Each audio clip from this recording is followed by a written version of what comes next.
Assim como a palavra inovação ela é delicada, a palavra transformação também é. Transformar o quê? Pra quê? Com quem? Por quê?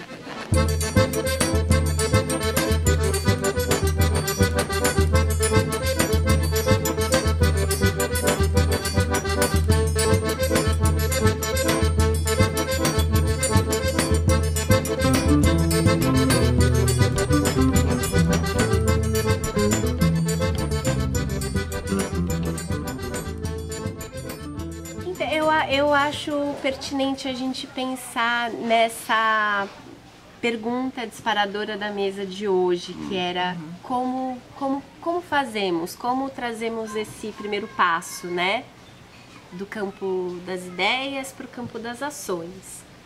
E aí eu queria compartilhar, na verdade, com vocês assim, as aprendizagens que a gente está tendo com o programa Escolas Transformadoras e com as escolas, porque tudo que o programa está fazendo é, na verdade, uma sistematização, uma documentação do que as pessoas fazem. E tem um primeiro passo que essas escolas mostram pra gente, que me parece muito caro e me parece que é uma negligência, não maldosa, mas uma negligência de nós educadores, que é quando a gente não faz uma leitura crítica dos contextos que a gente vive. A gente fica às vezes numas leituras muito superficiais, então é a pobreza pela pobreza, é a violência pela violência, e tudo sempre pelo copo vazio, né? Então assim, é sempre tudo no lugar ou da vitimização ou da culpabilização. Então eu falaria assim que uma leitura crítica e apurada dos desafios que as escolas enfrentam é um primeiro passo, ainda que ele não seja... ele é um movimento, né? Você chamar a comunidade para junto da escola, identificar quais são os obstáculos. Obstáculos do quê? Para que todos possam tirar proveito dessa experiência incrível que pode ser a escola. Porque a gente tem uma história de escola que deixa todo mundo para trás, né? Não dá mais pra gente fazer escola, cidade, política pública, cinema que deixe uma pessoa para trás. Enquanto alguém estiver para trás, não dá para ser transformador. E né, com essas escolas, a gente percebeu que esse primeiro passo é uma leitura muito rigorosa dos desafios. E uma leitura multifacetada. Eu escuto a comunidade, eu faço redes com a academia, eu busco fazer essa leitura de uma maneira mais ampla, não muito focadinha lá, mas identificando o desafio e trazendo o desafio como um grande mobilizador de mudanças, sabe? Se a gente acha que o desafio é o que o outro faz e não o que a gente já faz, acho que fica muito difícil assim. Eu acho que o segundo passo é reconhecer, e aí quando a gente vê o Sementes e vê hoje o vídeo das crianças, né, no Quilombo, reconhecer o que já é feito, o que já acontece, o que já se sabe. As escolas não conseguem reconhecer o que já acontece de bom dentro das próprias escolas. Muitas vezes diretor, coordenador não faz ideia do que de bom acontece e isso é um círculo vicioso, porque o professor também não consegue identificar o que os estudantes já sabem, já fazem, já criam. Se a gente não ajudar a mudar o olhar, mas a ter estratégias de mudança de olhar também, que é promover escutas ampliadas, processos de tomada de decisão coletivos, porque ali a gente vê, olha, o cara tem uma solução tão boa quanto a minha, né? Se eu não mudo a relação de poder, é muito difícil enxergar potência no outro. Acho que um outro passo, não sei se é em ordem, mas é um outro passo, é você reconhecer os talentos, as potências, aquilo que já acontece no território e na comunidade. Sem isso, e vocês fizeram isso, né? Eu fico pensando assim, pode ser que para muitos professores ver aquilo lá seja, nossa, fulano de tal, igual o menino do museu, o Fábio, ele declama lindamente a poesia, Mas talvez na escola ele seja o pior aluno. Talvez na escola a professora não consiga enxergar ele como uma criança capaz de declamar o poema com aquele brilho nos olhos, sabe? Sim, até porque há muitos momentos que a gente tem que conservar coisas. Né? Não é tudo que... Assim como a palavra inovação ela é delicada, a palavra transformação também é. Transformar o quê? Pra quê? Com quem? Por quê? Podem ter transformações muito ruins. Então a transformação não tá do lado oposto da conservação. Na verdade, a gente precisa se apropriar do movimento, de entender o que precisa ali. Mas eu acho que tem um outro passo, que é o que eu vi em todas essas mais de 100 escolas aí que eu venho visitando, mas o Pacheco visitou muito mais.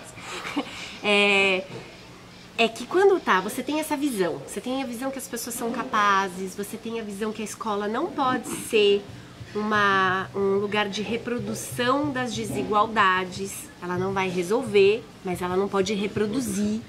E as desigualdades que competem a ela, que são as educativas, e que na nossa sociedade a gente não conseguiu dar conta também.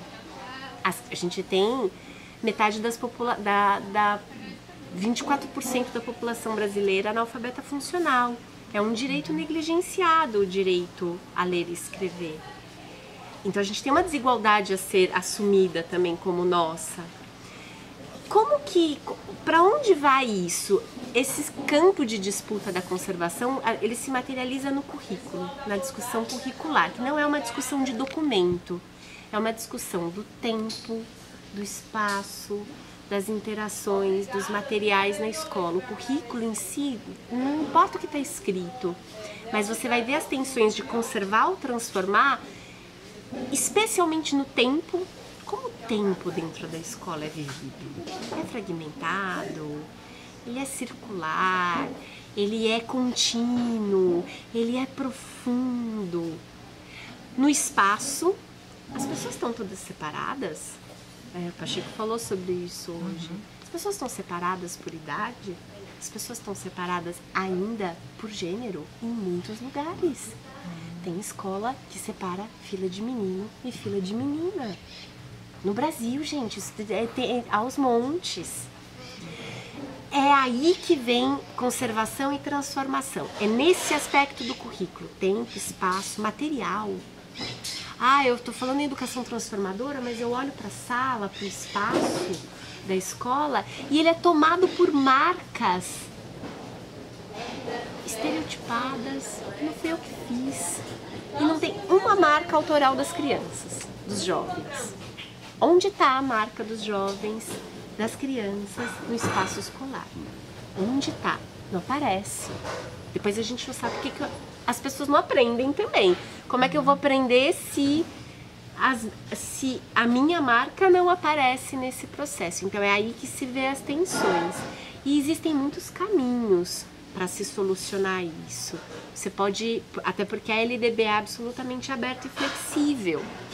Não há nenhum impedimento para a gente organizar a aprendizagem em tempos diferentes, em fazer salas multisseriadas, em fazer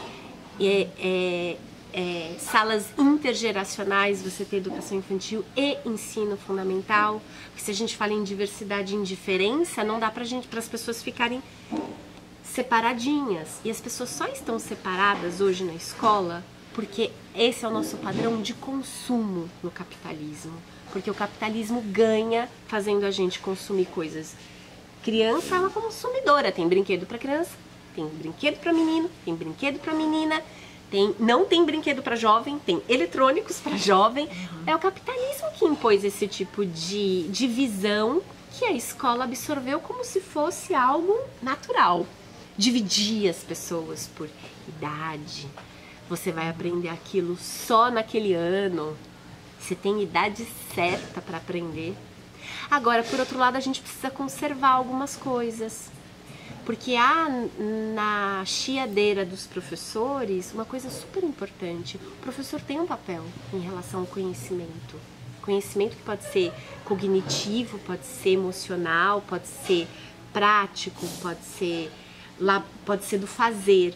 A gente precisava conservar um pouco mais este papel do conhecimento na escola. Todo ano saem milhares de crianças que são privadas de conhecer na escola. Isso é sério. E isso não está separado. Hoje em dia é uma pena, né? Você tem o grupo da educação transformadora, da educação alternativa e o grupo daqueles que ficam brigando pela aprendizagem. Mas, gente, é a mesma coisa. Não existe educação transformadora se alguém não aprende. E não existe aprendizagem, por isso que as pessoas não aprendem, sem uma educação transformadora. Porque a educação transformadora, de partida, ela promove justiça social, ela não deixa ninguém para trás. Então, quem disse que as coisas estão separadas, né? Mas a gente consegue separá-las.